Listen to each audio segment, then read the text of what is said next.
Bueno, pues ha llegado mi hora finalmente de contarles el papel que tienen los números en esta bonita industria de la hospitalidad.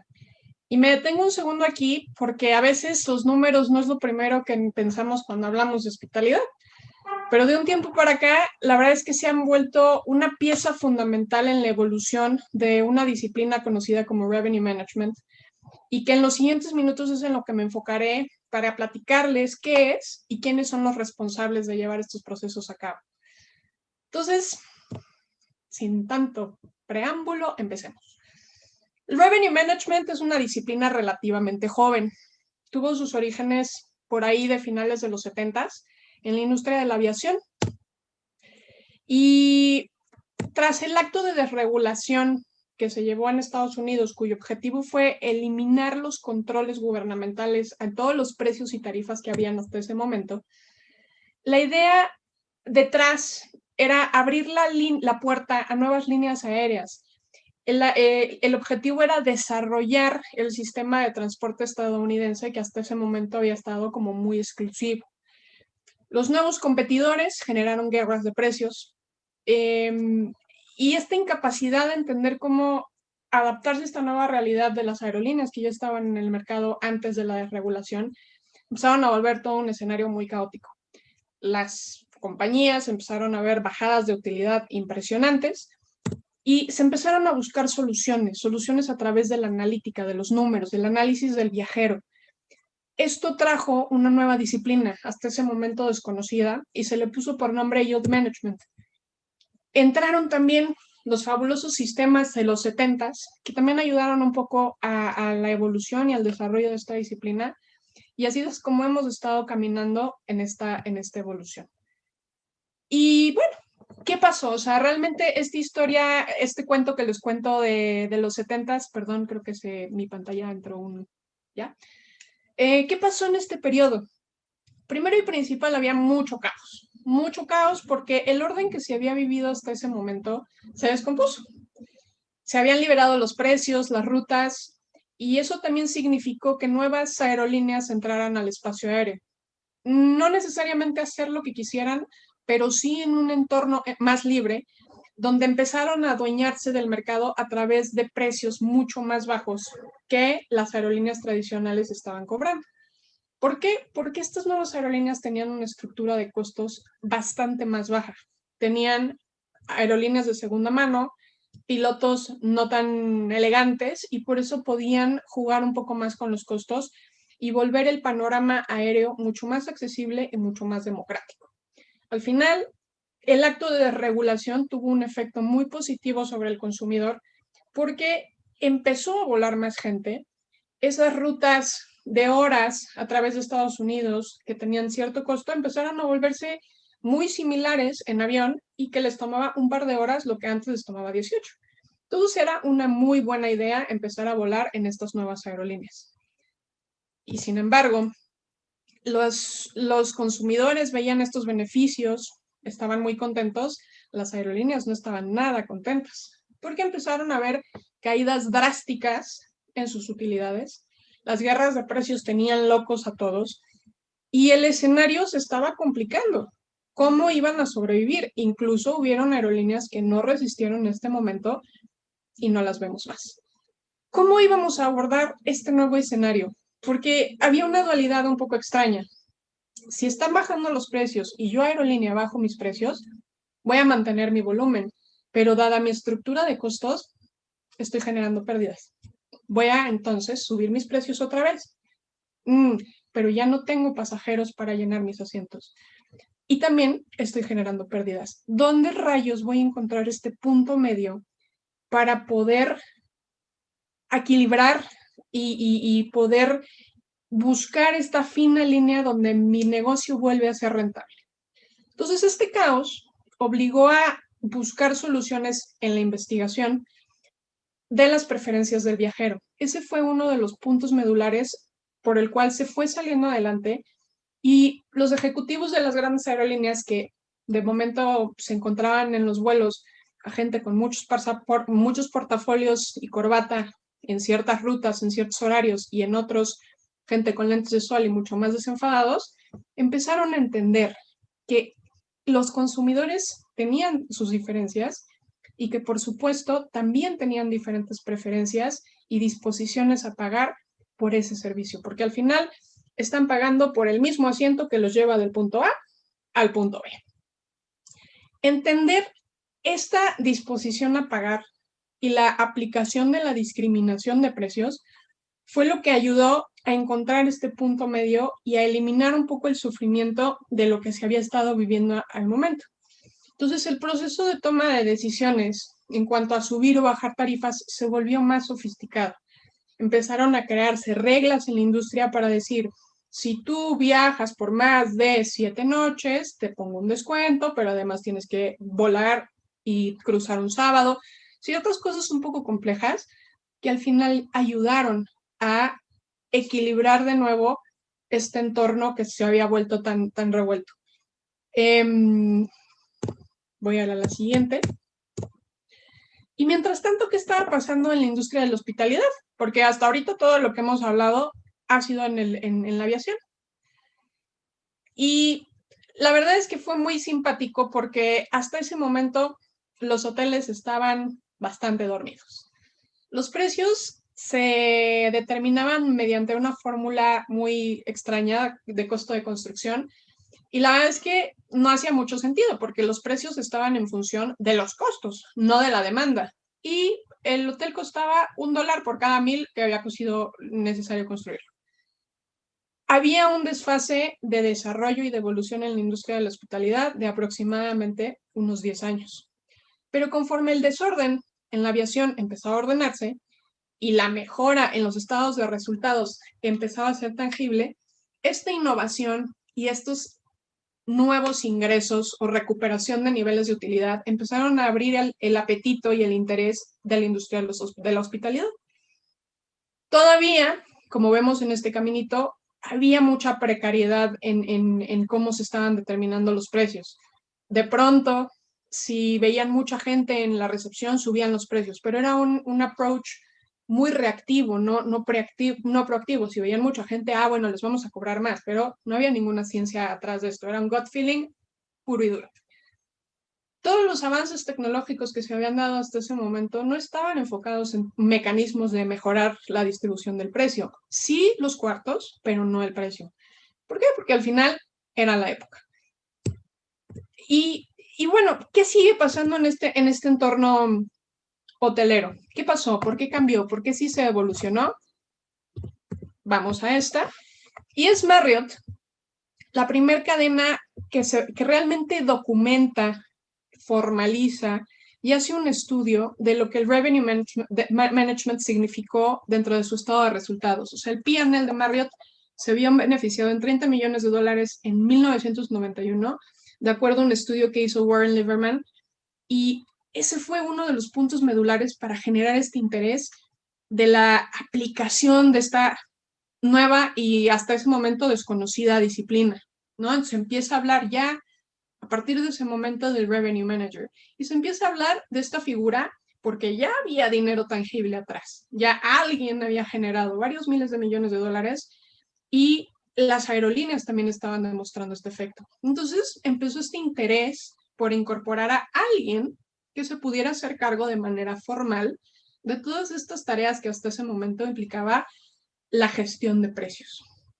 Entra el Revenue Manager y esta figura que hasta ese momento tenía un perfil muy bajo, muy técnico, que elaboraba reportes y realmente era alguien que sabía usar el sistema de reservas, que sabía configurar una tarifa, que tenía un conocimiento de cómo codificar los descuentos, abrir y cerrar en cierto momento del tiempo para poder hacer esta administración del precio, se volvió necesario. Pero no era un perfil que estuviera tomando decisiones. Las decisiones las estaba tomando el gerente del hotel, el personal de ventas.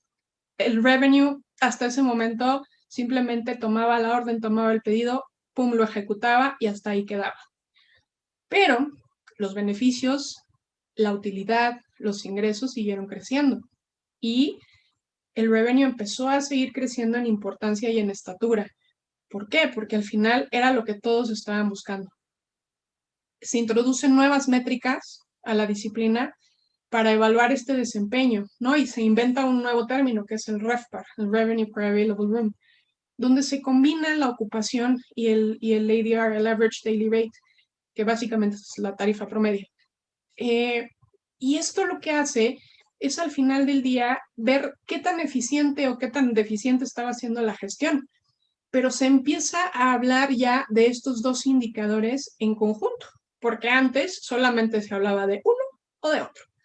Si subía la ocupación era fantástico, pero en la tarifa, ¿había espacio para subir la tarifa? Nadie hasta ese momento se estaba preocupando. ¿Por qué? Porque no existía este indicador.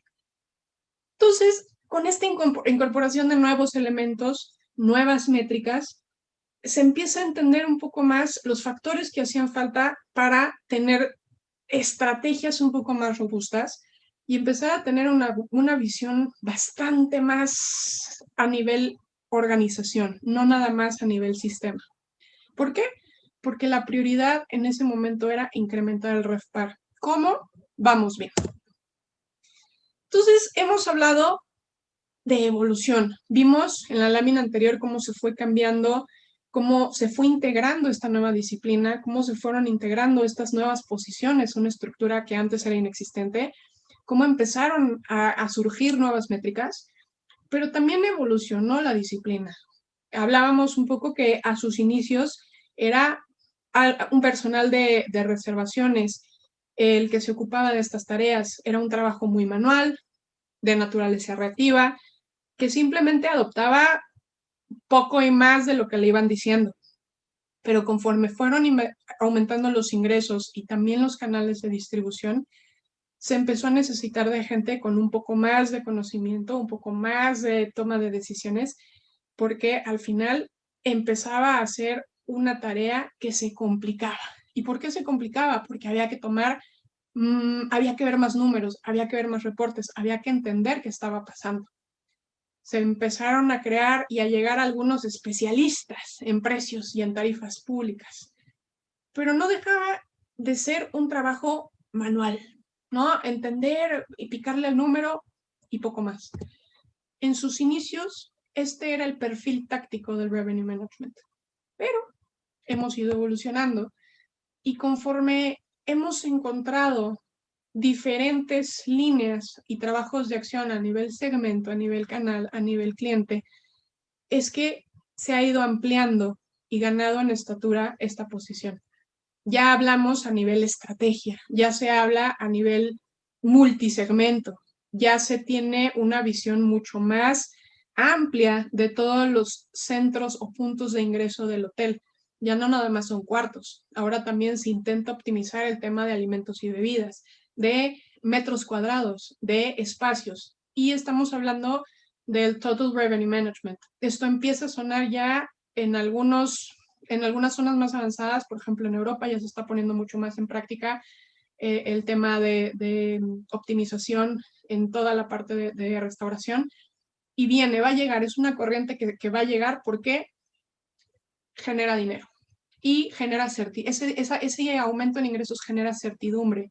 Y esa certidumbre hay que trasladarla a través de pronósticos que al final no dejan de ser más que adivinanzas, pero que podemos trasladar hacia ciertas certezas y esas certezas que le siguen dando importancia a esta labor del revenue management. Y bueno, ya les conté un poco de dónde viene, qué hace, cómo ha ido evolucionando. Y al final, veámoslo así de sencillo. El revenue management se consolida como este arte de predecir demanda con el fin de optimizar las tarifas y o la ocupación en los hoteles. ¿Por qué? ¿Y cuál es un poco la necesidad de buscar esta dualidad y este punto medio? Maximizar el RevPAR. ¿Por qué? Porque el RevPAR al final se traduce en ingresos. El RevPAR no es nada más, es más que una métrica que de nuevo combina la tarifa promedio y la ocupación y que básicamente está hablando de ingresos.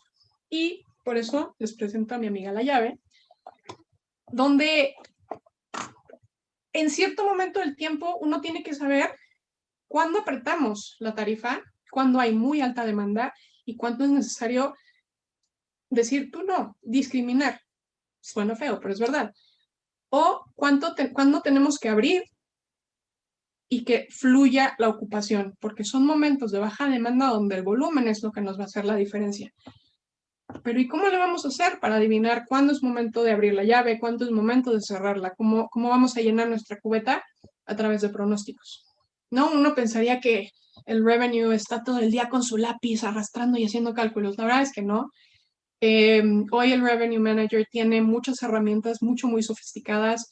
RMS, que son Revenue Management Systems, que se han desarrollado de unos 10, 15 años para acá y que facilitan este trabajo para el personal que realmente se dedica a esto. Deja mucho espacio para el think, porque hoy el sistema hace el do, o sea, el picar botones, el cambiar la tarifa, el codificar, el cerrar el descuento. Hoy se puede automatizar, se está automatizando, pero eso no le resta valor a la posición del Revenue Manager. Al contrario, le da mucho más importancia porque hoy se está dedicando a pensar en estrategias, a gestar planes de acción y a unir, que digamos es el pegamento que une el trabajo de los distintos departamentos que tenemos en un hotel. Entonces, al final, si bien la llave del agua sonaba sencilla, es un poco más complejo de esto, porque estamos hablando de múltiples precios para múltiples habitaciones, para distintos tipos de cliente. Unos irán de vacaciones, otros irán a trabajar, unos no tendrán tiempo que perder y tendrán que volar ese día.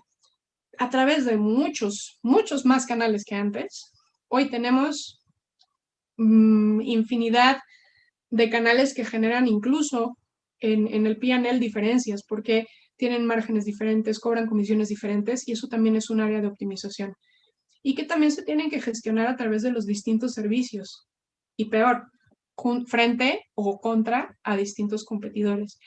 Entonces, estamos hablando de un escenario bastante complejo, donde no hay una variable que analizar, donde son realmente verdaderamente múltiples variables para estar teniendo el ojo bien puesto, y donde tenemos que ajustar esta llave del agua a las distintas condiciones del mercado. Realmente un Revenue Manager que no ajusta y que no hace pruebas de elasticidad ante cambios de la demanda no está haciendo bien su trabajo. Un Revenue Manager que no está atento a las condiciones del mercado no está cumpliendo con sus funciones más elementales. Es bien importante conocer de elasticidades del mercado para realmente poder afinar los pronósticos, entender cuánta demanda va a estar llegando y poder ejecutar con la tarifa dependiendo de lo que estamos entendiendo. Realmente hoy la gestión de precios va más allá de la optimización de cualquier inventario sobre un precio fijo. Es decir, voy a vender a $100. No, podemos vender un montón de precios con un montón de canales, y un perfil técnico como los que se tenían al inicio queda corto ya para hacer este tipo de gestiones. Realmente la evolución de la disciplina no ha sido fruto de la casualidad, ha sido a través de esta búsqueda incesante del incremento de ingresos, donde a través de mayores elementos de aplicación se ha vuelto la causa del desarrollo detrás del revenue management y de su importancia. Esta dinámica actual en la industria está transformando también la manera en la que se comercializan los hoteles, y esta introducción de nuevas métricas. Ya tuvimos el RevPAR, hoy estamos hablando del GOP-PAR, y que incorporan elementos de costo y que contribuyen a la utilidad, se empiezan a volver muy relevantes. Entonces no es una tarea que podamos dejar a cualquier persona. ¿Por qué? ¿Y por qué es tan importante? ¿Por qué el precio se vuelve tan fundamental en todo esto? Porque tiene una incidencia directa en la utilidad. Al final del día, si lo bajamos a nivel ingresos, costos, el precio tiene, de acuerdo a un estudio que se hizo hace varios años, realizado por Simon-Kucher & Partners, un 5% de mejora en cualquier escenario del precio va a generar un incremento de utilidad del 13% mayor a lo que hubiera generado ese 5% mayor en cualquiera otro de las palancas que teníamos para mover en la utilidad. Entonces, por eso es que es tan importante tener a alguien realmente enfocado y con capacidad de gestionar esto, porque así como puede generar mucho incremento en utilidad, una mala gestión del precio también puede resultar en pérdidas complicadas y situaciones difíciles de explicar en el corto y mediano plazo. Entonces, el enfoque que se tiene en el precio es algo de lo más importante dentro de la gestión y en la vida de un revenue manager.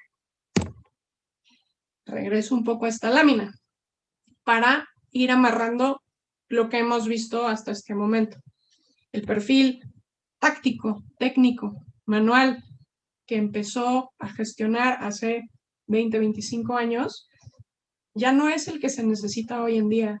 Hoy se necesita un perfil mucho más estratégico, con capacidad de integrar márgenes, comisiones, tema de costos, tema de canales, tema de segmentación, a todas estas funciones para seguir evolucionando en esto. Creo, y para serles bien honesta, que realmente no estamos en este punto. O sea, creo que hoy no hay un revenue management bien enfocado en Big Data.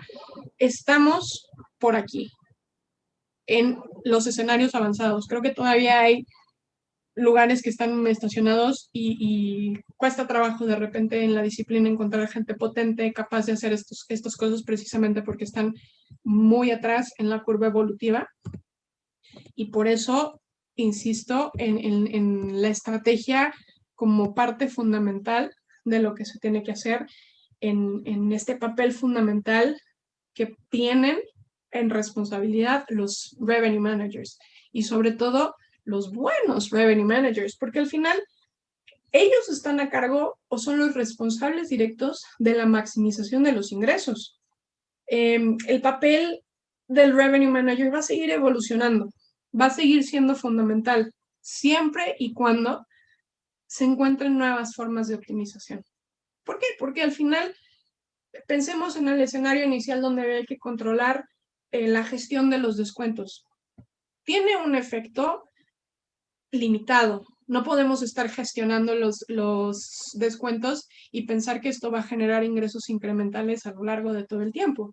Hay que, una vez que esté esto controlado y que hemos capturado esa porción de ingresos que hasta ese momento no se había logrado capturar, hay que empezar a buscar y hay que empezar a sofisticar el tema para poder seguir caminando en esta curva evolutiva. Al final, el revenue management ha fungido como un puente entre la ciencia y la práctica, porque dejando atrás el perfil técnico con el que empezó la disciplina, hoy estamos teniendo procesos que nos dejan entender el mercado, donde a través del análisis de los datos podemos generar las condiciones de predecir la demanda que viene y combinar a través de la optimización de precios, meterlo todo en una licuadora y convertir esta incertidumbre en probabilidad y a la vez esta probabilidad en mayores utilidades y seguir caminando en esto. Al final, la incertidumbre va a ser un componente esencial siempre del revenue management, pero también es una ventana de oportunidad para que la disciplina siga generando certidumbre. Creo que esta es un poco la clave de lo que le ha dado este paso y que transforme estas decisiones óptimas para el negocio y que cristalicen en ingresos. Y bueno, ya hemos hablado de lo importante que es y qué se necesita o qué tienen que tener los buenos revenue managers. Lo primero, ser ninjas de los números, ser muy buenos analizando. ¿Por qué? Porque leer un porcentaje, leer un reporte, cualquiera o casi cualquiera que tenga ojos lo puede hacer. La gracia o la relevancia, la riqueza de poder interpretar qué hay debajo o qué hay detrás de una suba del 20%, qué hay detrás de una caída a nivel del mercado y buscar soluciones atrás de ese número, creo que es la parte más relevante. Tiene que ser un gran comunicador, casi que se vuelve un vendedor de estrategias. ¿Por qué? Porque no es fácil decir, oigan, vamos a subir el precio. A la gente le da miedo subir los precios porque existe, ¿no?, la oferta y la demanda a mayor precio, menor cantidad en la mayoría de las veces. Pero el revenue no va a explicar, mira, la elasticidad de este segmento inelástico, no. Él tiene que convencer a los equipos de tomar estas decisiones porque al final es lo que va a llevar a mejorar los ingresos del hotel. Tiene que ser un ejecutor de estrategias a corto y largo plazo. Si nos enfocamos solo en el hoy, probablemente nos olvidemos del mañana o viceversa. Y tenemos que tener esta mezcla para estar siempre con las pelotas en el aire y que no se nos caiga ninguna. Hay que tener una visión y conocimiento global del negocio. No nada más mi sistema, mis reportes.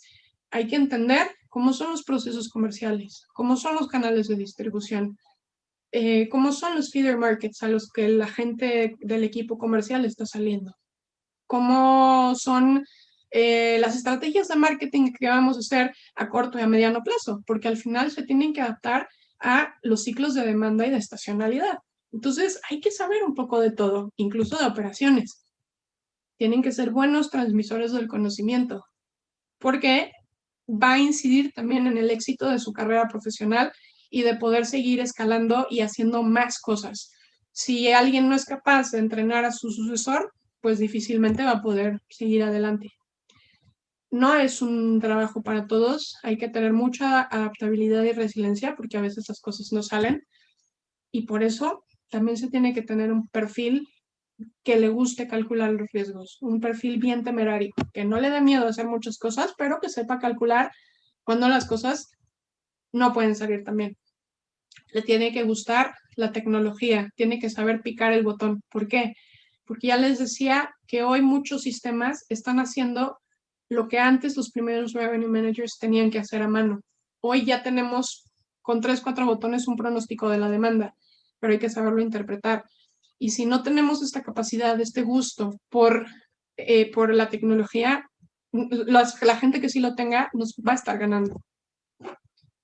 Va a ser un líder dentro de la organización. Tiene que dar consejos de cómo caminar, de cómo gestar esos planes de acción. ¿Por qué? Porque hoy se hace cargo de las distintas líneas de negocio, de los distintos segmentos, que probablemente el revenue no sale a vender, pero sí tiene que aconsejar cómo tiene que ser esta gestión para que realmente se maximice y se cristalicen en ingresos. Y al final, que también tome la vida con humor. Para mí creo que ese es uno de los puntos más importantes, porque un revenue que está sumamente enojado todo el tiempo difícilmente va a poder hacer cualquiera de las otras funciones. Por último, les voy a contar un cuento que me gusta mucho. La verdad, el cuento no es mío.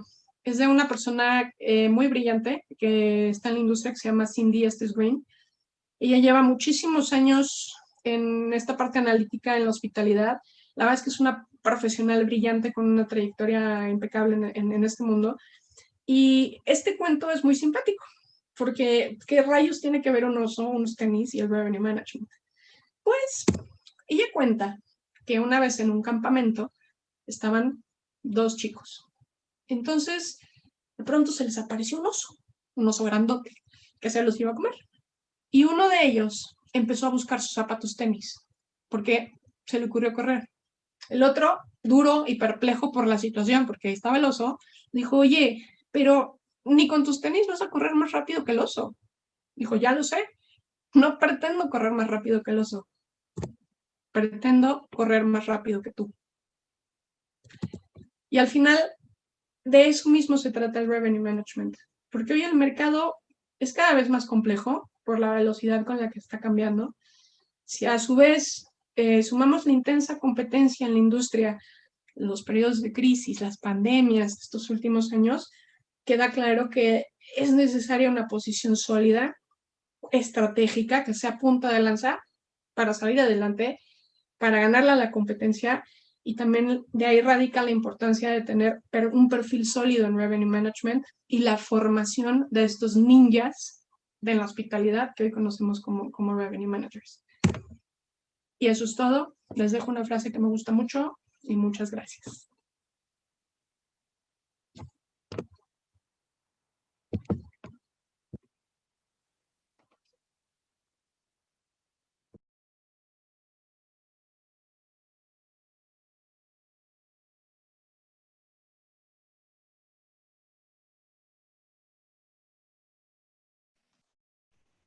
Muchas gracias, Rocío. Dani conducirá la sesión de preguntas y respuestas. Listo, mil gracias. Ya me dieron permiso. Gracias, Rocío, nuevamente, por darnos este vistazo en lo referente a la parte analítica de la hospitalidad, que como bien mencionaste y como nos diste muchísimos ejemplos, es base para toma de decisiones y para la evolución de la industria en sí. Entonces, no sé los demás, hablo por mí, yo lo disfruté ampliamente. No tenemos muchísimo tiempo, entonces voy a aprovechar para hacer la pregunta que Ramón nos dejó en el chat. Nos comenta que las formas de trabajo han cambiado, pero la manera en que educamos no ha evolucionado de acuerdo a las necesidades del mercado.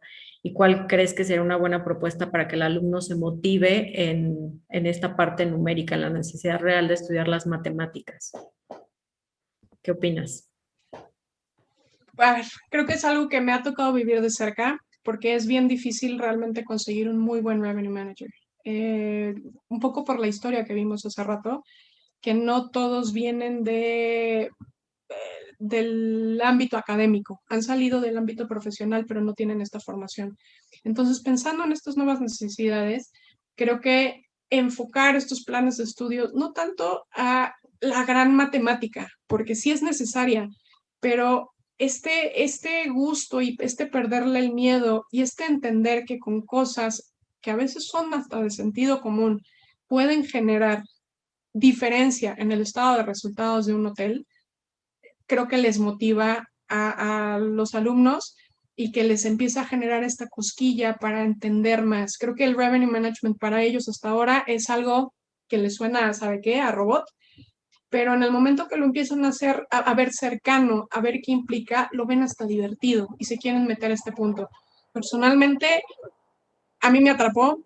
Yo soy economista, yo no tengo mucho, o sea, yo llegué a este mundo por casualidad y una afortunada casualidad, porque todos los días son diferentes y todos los días uno le puede agarrar el gusto a lo que hace, pero creo que también está en uno entender esta cercanía y por eso decía que es como un puente entre la realidad y la ciencia, porque es así, es algo sumamente aplicado y sumamente tangible. Es como jugar Monopoly en la vida real todos los días. Súper. Ponerles o acercarles a los alumnos este panorama de proyección, ¿no? Para que ellos Correcto. puedan visualizar el campo de aplicación. Pues gracias nuevamente, Rocío, y a todos los organizadores una vez más. Y pues para poder cortar en tiempo y no ir en contra del programa, concluimos hasta aquí esta ponencia. Muchas gracias.